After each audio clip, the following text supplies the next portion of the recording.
on va aller dans le jardin des filles avec Roshi, un excellent manga. Je savais que j'allais aimer, j'étais déjà au courant, je savais.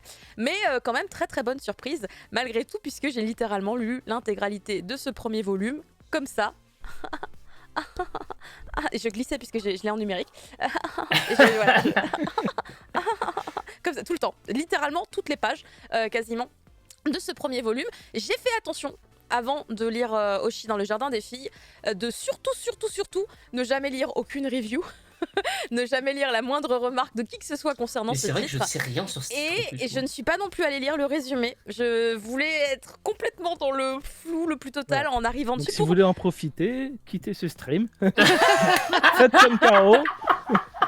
Si vous voulez le découvrir pleinement.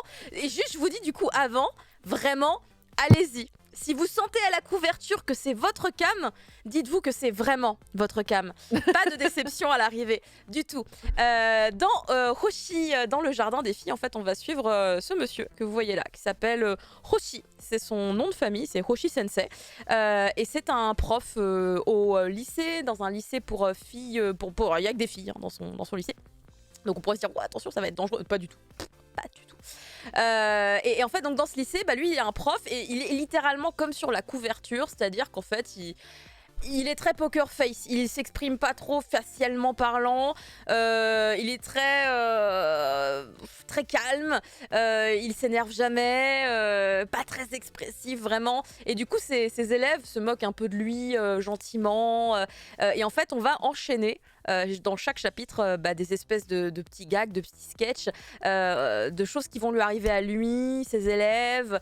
Et en fait, c'est impressionnant parce que en soi, littéralement, ça raconte pas grand-chose, mais qu'est-ce que c'est plaisant. Le titre est abusivement charmant. Tout le long, t'es là, t'as le sourire et c'est le talent de la narratrice, de la créatrice, hein, Yama Wayama, qui est en fait incroyable. C'est la première fois qu'on l'a chez nous. Et d'ailleurs, il faut savoir qu'au Japon, c'est une artiste qui s'est fait beaucoup remarquer avec ce titre-là, puisqu'il a quand même remporté 2 prix. Il a remporté le Konomanga ga Sugoi de 2021 du côté shoujo et le prix Social Impact du 25e Japan Media Art Festival. Donc oui, très primé. Voilà, finalement très très primé. Et le titre est étonnamment bien. C'est-à-dire, je pourrais vous raconter des trucs comme je pourrais ne rien vous dire, que ça résume aussi bien l'histoire des deux côtés. On est littéralement dans ce type d'ambiance. Hein. Vous voyez là, les seules pages qu'on a à notre disposition d'ailleurs pour cette review, c'est un peu triste, c'est ça. Du coup, j'ai fait 2-3 screens parce qu'il y a des trucs que je voulais vous montrer parce que c'est très drôle. Ça aurait pu être littéralement à 2 doigts du gag manga. On était à 2 doigts du gag manga, mais non, c'est en fait plutôt quand même de la tranche de vie. Notre cher Roshi, il est prof principal d'une classe, comme tous les autres profs à un moment donné. Et en fait, la première histoire, pour vous me donner le ton de ce que vous retrouvez dans ce récit, c'est que il y a ce qu'on appelle le cahier ou le journal de la journée. En tout cas, voilà, c'est une espèce de cahier dans les écoles, dans les lycées, dans les établissements scolaires, où en fait, il y a un élève qui est un peu le délégué du jour et qui va devoir du coup résumer un petit peu tout ce qui s'est passé dans la journée, c'est quoi que on a fait, quel cours, est-ce qu'il s'est passé des choses, etc. etc. Du coup en fait il prend ce carnet et en fait dedans il y a à chaque fois à la fin une espèce de petit on va dire commentaire général. Et en fait il y a un jeu avec ses élèves où à chaque fois en fait il y a un petit dessin. Les élèves ont commencé ça, elles mettent un petit dessin à la place. Et en fait, après, c'est le jeu, j'ai plus le nom du jeu, mais c'est un jeu où tu balances un mot et après, tu récupères juste le dernier son et tu dois refaire un mot derrière. Et du coup, ces élèves, elles font ça avec le cahier du jour.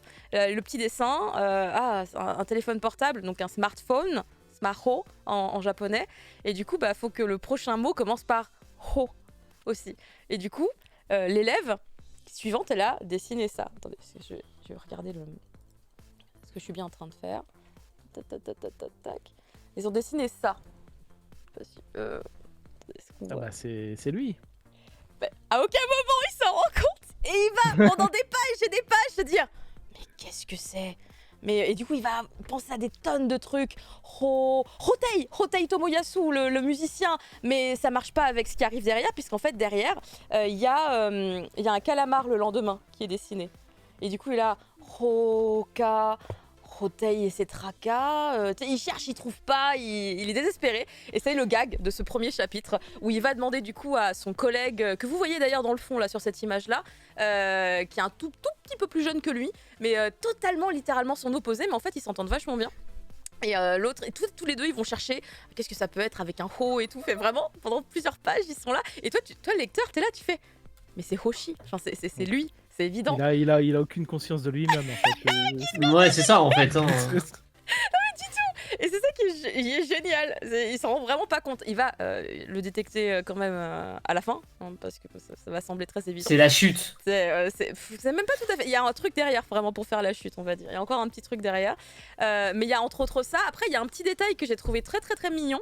On le voit pas ici sur cette image, mais attendez, je vais vous le montrer parce que je l'ai screené exprès. J'ai fait ah non, c'est trop cute. Il faut absolument que je le screen car je me doutais bien qu'on n'aurait pas d'image supplémentaire.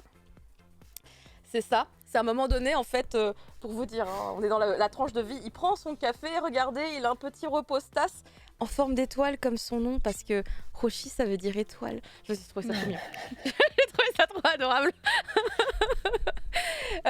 Il y a Tanja qui nous dit que ce chapitre, il est en animé dans le tome... Il est en animé dans le tome 3 ? Et attends, que tu as lu jusqu'au tome 3 ? Qu'est-ce qui se passe ? Je comprends pas. Comme ça, il y a un animé dans le tome 3. Il y a un animé ? Il est dans le tome 3 ? Je comprends pas la remarque en fait. Comment il peut être animé dans un tome en fait Je comprends pas. C'est-à-dire, Tanja, je suis très perturbée. Ils font du Shiritori ? Ah, il y a une OAD. D'accord, ok. D'accord. Ah, je comprends mieux. Merci beaucoup pour la précision. Bah écoutez, en tout cas, on rigole, voilà, on glousse énormément. Je fais que des mangas où je glousse en ce moment. Et il y a même un chapitre, vraiment tous les chapitres sont excellents, tous vraiment sans distinction. Mais il y en a un où j'ai fait encore un petit screen, parce que du coup j'étais morte de rire par la référence. Il y a une de ses élèves, parce que du coup c'est ça aussi, c'est rythmé par les conneries finalement de ses élèves, qui considèrent voilà, comme des petits animaux presque, hein, parce que c'est des humains en vrai, mais bon, ils sont un peu concons des fois. Et donc il y a une de ses élèves qui dessine tout le temps en cours, et en fait son rêve c'est de devenir mangaka, donc il en parle avec son collègue de travail là à côté, l'autre professeur, et il dit ça comme ça un peu en mode tu crois qu'elle voudrait devenir mangaka, et puis genre elle arrive derrière et elle dit oui je voudrais devenir mangaka. Ok, et là elle dit j'ai vu que vous parlez de ça et que Hoshi Sensei vous avez été au club manga à l'université tatati tatata, est-ce que vous accepteriez de regarder mon travail? Et là en fait c'est à mourir de rire parce que du coup le manga de la jeune fille il part dans tous les sens. Il y a genre 20 scénarios en une seule histoire et du coup ça n'a aucun sens. Et il y a la première case de son manga qui est celle-ci, et je vous laisse apprécier la référence de la jeune fille qui part de chez elle en courant avec une tartine dans la bouche. Un classique de Sailor Moon, par exemple. Et qui va littéralement sur la case d'après fracasser la gueule d'un gars qui arrivait au coin de la rue. Sauf qu'attention, scénario de malade dans le manga de cette jeune fille, le mec se fait fracasser par la jeune fille, mais du coup c'est malheureux, mais en fait il en décède. Et tu fais quoi? Comment ça?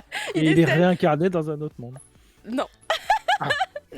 Non, mais en fait, le truc, c'est qu'après, elle continue son chemin, elle va à l'école et tout, sauf qu'à l'école, au moment où elle arrive, là, on passe en mode, tu sais, death game, genre tout le monde sur son téléphone reçoit un message comme quoi il faut sacrifier quelqu'un avant midi, parce que sinon, l'école explose ou je sais pas quoi, et dans son truc, là, c'est la panique et tout, et puis d'un seul coup, il y a un élève qui meurt, oh non, c'est Tanaka, c'est pas possible. C'est pas un manga, c'est un cadavre ski, en fait. Et en fait, et ça enchaîne comme ça avec des trucs non-stop. Après, et en fait, elle retourne voir sa mère. Enfin, elle rentre à la maison. Quelle journée horrible c'était. Comment elle est sortie de l'école d'ailleurs, on sait pas. Elle retourne à la maison et puis après, elle fait ah là là, ma journée était horrible. Sa mère arrive. Ma chérie, j'ai quelque chose à te dire. En fait, tu as une sœur jumelle cachée, quoi. Bref. Et d'ailleurs, je pars en mutation. Alors, t'es à deux doigts. T'es à deux. Non mais ça part dans tous les sens et du coup après Hoshi tu vois il doit expliquer à l'élève qu'est-ce qui va pas dans son récit. Très gênant. Et du coup après il lui dit non mais en fait je vais t'aider, je vais t'écrire la suite et tout.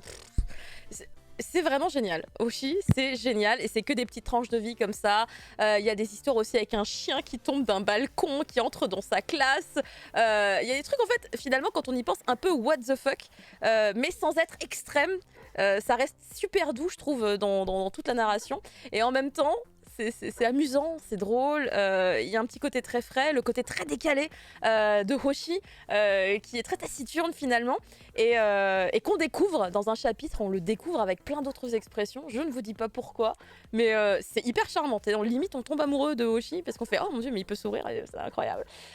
Du coup, je me suis posé la question, hein, en toute honnêteté et en toute sincérité, est-ce que Hoshi et son collègue, le professeur là-bas qu'on voit au loin, est-ce qu'à un moment il y a une bromance? Ça n'a pas l'air. T'as commencé pas à l'air. shipper là. Bah, C'est trop ça. ils sont tout le temps côte à côte parce qu'ils sont côte à côte dans la salle des professeurs, tu vois.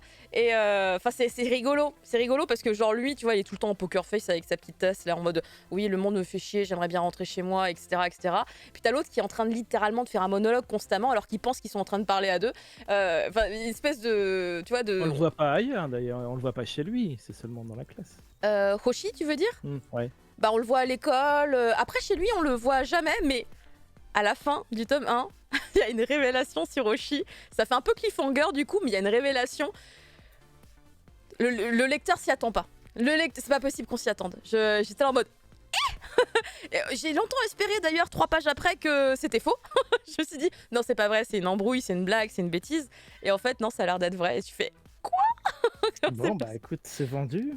Ah non, mais Hoshi, c'est génial. Vraiment, je me disais, c'est quoi son pouvoir magique?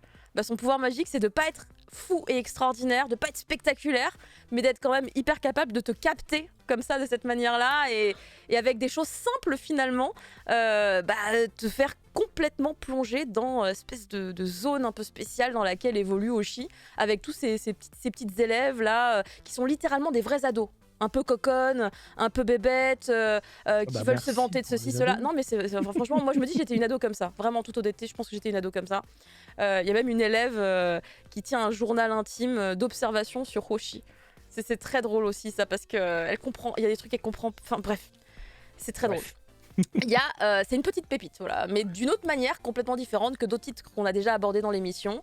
Mais vraiment, ce Josette, tranche de vie, est superbe. Je veux le tome 2 le plus vite possible. C'était vraiment trop bien.